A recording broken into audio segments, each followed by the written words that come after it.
Welcome, everyone, to another edition of SCRC's Let's Talk Caregiving. I'm your host, Roberto Velasquez, President and CEO of SCRC. And I'm here, as always, with my co-host, Marta Rañón, Executive Vice President. Hey, Roberto. Hi, Marta.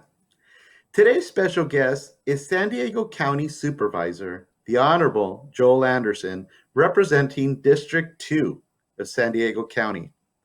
We're thrilled to have you join us as we want to discuss how to stay cool during these extremely hot summer days. As everyone knows, we're experiencing very hot weather in California, in some areas even announcing heat wave warnings. Supervisor Anderson, you represent all of the east area of the county of San Diego, all the way up to the Imperial Valley County line. And it's extremely hot in those areas.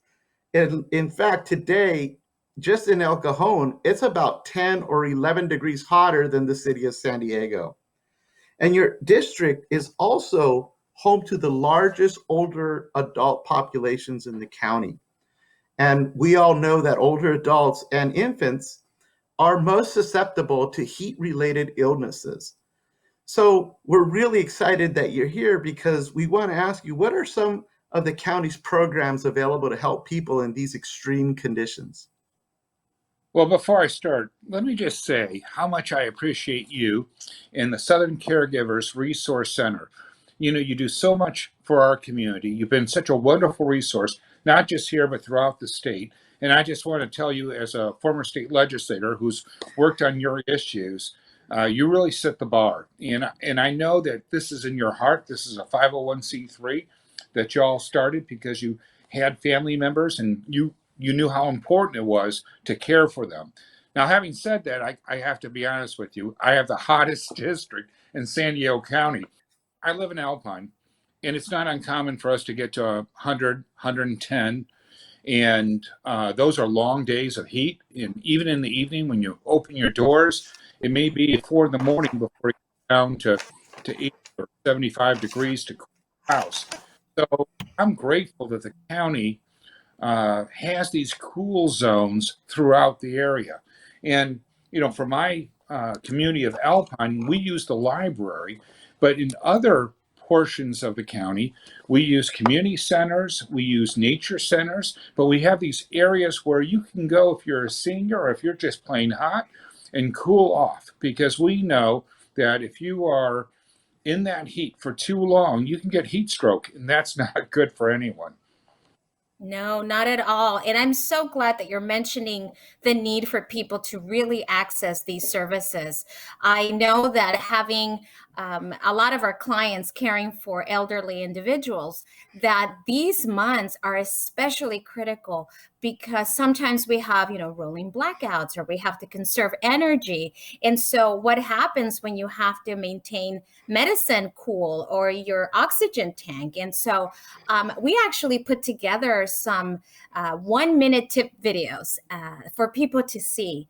And we wanted them to access them because they have some great tips that I would be happy to talk about to make sure that people stay cool. And one of them, of course, includes finding these zones, these locations where there is AC. Maybe not everybody has AC. As a matter of fact, I live in a house that is about 60 years old and I don't have AC.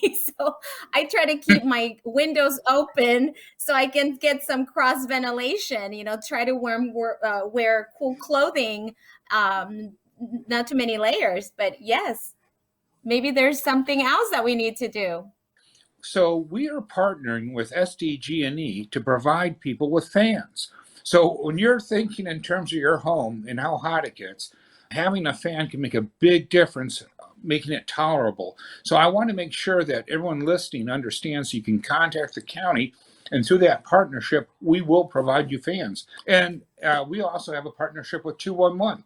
So if someone calls 211, they'll give them the exact location that's closest to them. But I wanted to make sure you knew about SDG&E providing those fans. Thank you so much, Supervisor Anderson, for sharing that, because we all know that as people get older, some people, a large percentage, will develop chronic conditions, disabling conditions, one of the most common that many older adults, especially after the age of 80, is Alzheimer's disease or related dementias. And one of the most dangerous behaviors associated with Alzheimer's or related dementias is wandering. And oftentimes, older adults, especially those with chronic diseases, have trouble. Their body, because the impact of their brain, is having difficulty adjusting to the temperatures. So we have to be really cautious, because if somebody wanders and they're exposed to the extreme conditions out there, they could be injured. They could suffer a heat stroke, other heat-related illness, and even death.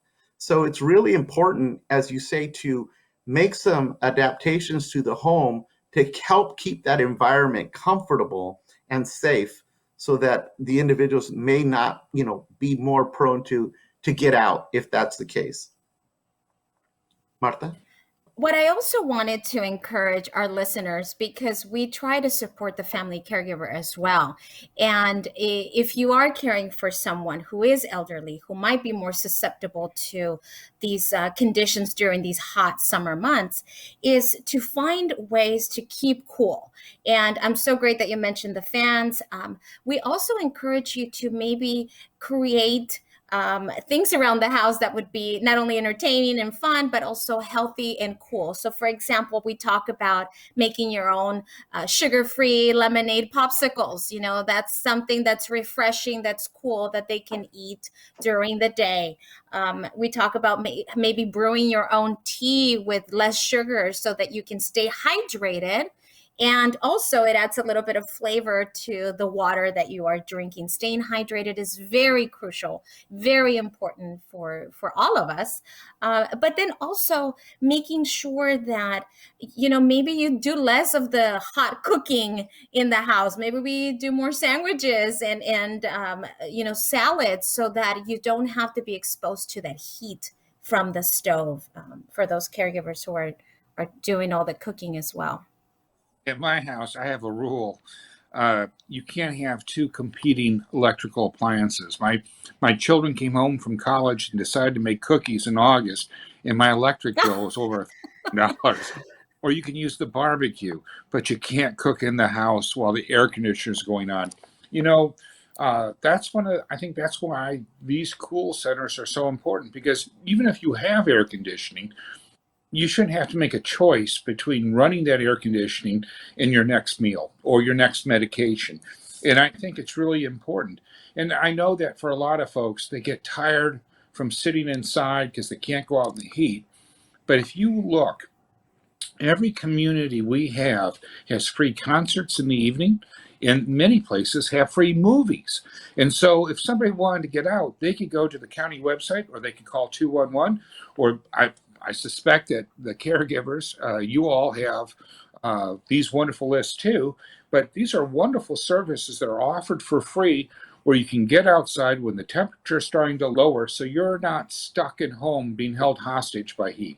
You're absolutely right. And one of the things that my mom really enjoyed doing when she was with us, and it would get these types of temperatures, she'd call me up and she'd say, Roberto, can you please come pick me up and take me to Imperial Beach, take me over to the coast, take me to Coronado. So we'd go for a drive and walk around, and then you feel the temperatures drop about 15 degrees a little bit, But yeah, it's great to know those resources, to know where you can find those cool zones and cool spots. And what a wonderful way to spend an evening watching a free movie outside, sitting on a little lawn chair somewhere, Martha?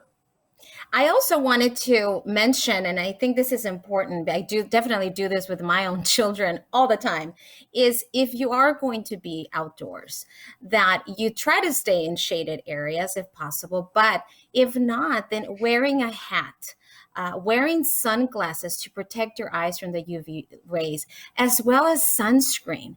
I know we keep thinking, unless I'm going to the beach, I don't need to wear sunscreen, but I wear it every day because the sun rays are just so intense.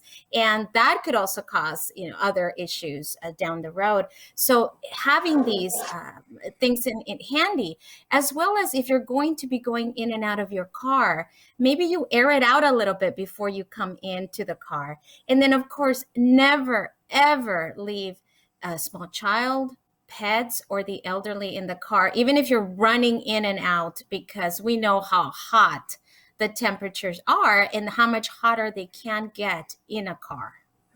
Martha, I actually sat in my car because I was curious. And I just turned off the air conditioner. I didn't open the doors. I just sat there. And it was less than 2 minutes. I was dying of heat. And all I could think of is if you forget a baby in the car or your pet, we don't realize it doesn't take more than a minute or two before that car in the heat that radiates from the sun is just so powerful. It heats that car up like a greenhouse, and it's brutal. So I agree with you. You have to be very, very thoughtful not to forget anybody behind, even for a minute. Yes, absolutely. And one of the things, again, I keep coming back to some of these illnesses or conditions that many elderly, that is more prominent in the older populations, like Alzheimer's disease and just other conditions that just lead to frailty, chronic conditions. One, as a caregiver, should be trying to monitor that individual, because that if their internal ability to manage or control their own body temperatures is compromised, you got to make sure, as Martha says, that you're doing little things to make sure that they're hydrated, they're drinking. They may not be even sweating, but they may be too warm. Because once you hit a level of a temperature, your body can't adapt very quickly. I remember when I was a caregiver and caring for my aunt who was elderly, she would have a difficult time expressing her needs and even awareness of her ability to regulate herself. And so many times what I would do is I would just kind of keep a cold towel and put it on her neck. And that way she could stay cool and feel better. Martha, I agree with you completely. And this year I turned 61. And I'm not the same 20-year-old. Congratulations. But, I realize my body's changed a lot. And that towel around the neck makes a big difference. The other thing is I never got dehydrated before. And now I find myself, if I'm not on top of it, I'm not thirsty at all. And by the time I am thirsty, it's too late. I've got to lay down and I'm in trouble. And so I think that when we are facing this heat, we have to remember, even if you're not thirsty, you need to drink. You have to have that fluid because you're sweating it off, or in my case, I'm talking it off by talking too much. You have to take those fluids in. And so I think that's really important too. Thank you for saying that. And now for a person that kind of is a little bit water averse, because I think it's boring sometimes to just drink water, I like to infuse my water with fruits, with vegetables, cucumber, lemons, berries, just something that would make it fun and interesting. And then it allows me that ability to drink the water and stay hydrated. So thank you so much for mentioning that.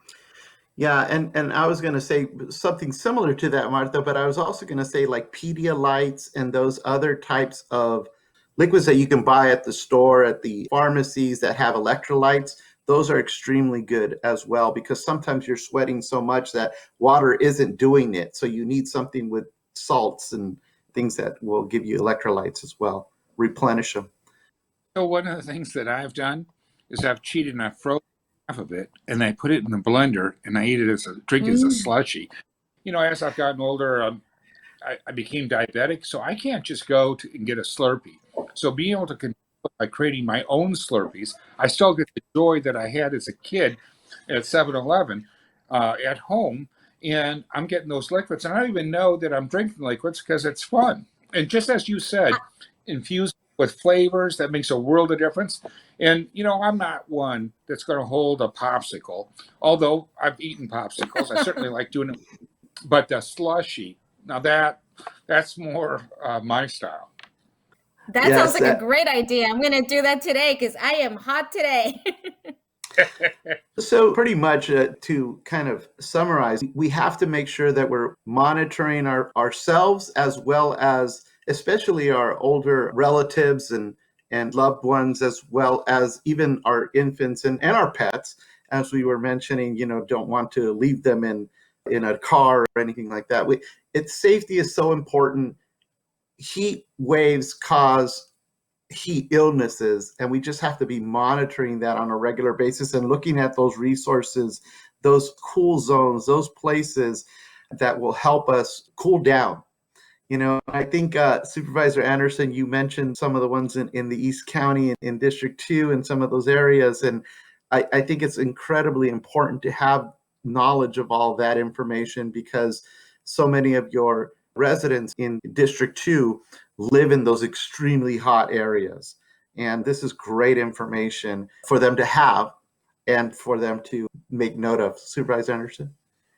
I would just say, if someone has the web, all they have to do is put in coolzones.org, and all the websites pop up, all the resources there. It even lists the hours in which they operate. So we want to make it as turnkey and as easy as possible. And if a person can't do that, they can certainly call my office. We're happy to do it. And I don't know how we're doing on time, but I would be remiss if I didn't say that. Roberto and Martha, please share with everybody at the Southern Caregivers Resource Center how much we appreciate them. You make the difference in so many people's lives, and I'm really delighted today to be on this podcast with you, because I have such respect for the work that you do and all the people that have gotten the resources from you. So thank you so much for everything you do. And thank you for being a part of this and sharing this vital information with all of our clients, all of our community members. And we welcome the opportunity to have you on again to talk about how else the community can access county resources. Yes, thank you so much. Well, that's all the time we have left for this edition of Let's Talk Caregiving. To hear more of our podcasts, follow us on your favorite podcasting platforms or visit our website at scrc.care. I want to thank Martha for co-hosting another important discussion, and our guest, County Supervisor Joel Anderson, and our listeners for tuning in. If you're providing support to a loved one, you don't have to do this alone.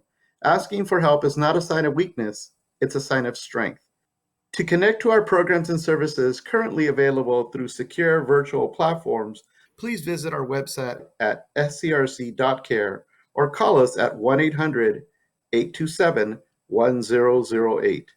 If you're residing outside of San Diego and Imperial counties, visit caregivercalifornia.org. As a nonprofit 501c3, SCRC relies on the generous donations of individuals and businesses in our community. To support our efforts and make a tax-deductible donation, please go to scrc.care and click on the donate button. And remember, SCRC is here for you, caring for those who care for others.